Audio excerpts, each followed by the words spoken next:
আসসালামু আলাইকুম রহমতুল্লাহি ওবারাকাতুহু। সম্মানিত মুসলিম ভাই বোনেরা, চলুন আমরা একটি হাদিসে মোবারকা জেনে আসি।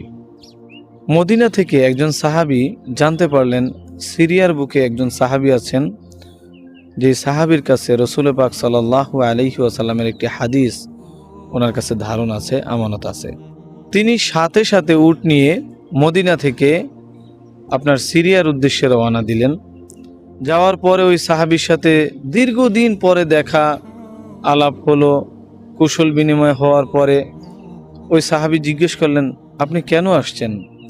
বললেন যে আপনার কাছে রসুল পাক সাল্লাল্লাহু আলাইহি ওয়াসাল্লামের একটি হাদিস আছে, এটা আমি জানতে পেরেছি, এর জন্য আমি সেই হাদিস অন্বেষণ করতে আপনার কাছে আসছি। তিনি বললেন, শুধু এতটুকুই? বলে, জি, আমি এই কারণেই এসেছি।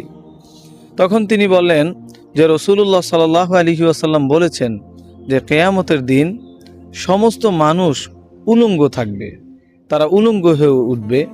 আম্মা জান আয়েশা রাদিয়াল্লাহু তাআলা আনহা বলেন যে ইয়া রাসূলুল্লাহ সাল্লাল্লাহু আলাইহি ওয়াসাল্লাম, তখন কি আমাদের লজ্জা থাকবে না? মানুষ কি লজ্জাবোধ করবে না? তখন রাসূল সাল্লাল্লাহু আলাইহি সাল্লাম বলেছেন, হে আয়েশা, কিয়ামতের ময়দানটা এত ভয়ঙ্কর হবে, বিভীষিকাময় হবে, যে মানুষ লজ্জা নামক যে একটা বস্তু আছে এই জিনিসটাই ভুলে যাবে। আপনি চিন্তা করুন কিয়ামতের ভয়াবহতা কত বেশি।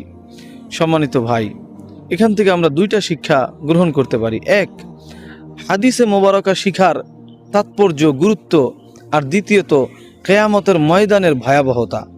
আপনি যদি দুটোটাই আমল করার চেষ্টা করেন, আপনার দেখবেন যে দুনিয়া আখের আল্লাহ সুবহানাহু ওয়া তাআলা দোনো জাহানে আপনাকে কামিয়াবি দান করবে। আল্লাহ সুবহানাহু ওয়া তাআলা এই হাদিসে মোবারকা থেকে আমাদেরকে শিক্ষা গ্রহণ করার তৌফিক দান করুন এবং রাসূলুল্লাহ সাল্লাল্লাহু আলাইহি ওয়াসাল্লামের হাদিসে মোবারকা আমাদেরকে অন্বেষণ করার তৌফিক দান করুন। ওমা আলাইনা ইল্লাল বালাগ। আসসালামু আলাইকুম ওয়া রাহমাতুল্লাহ।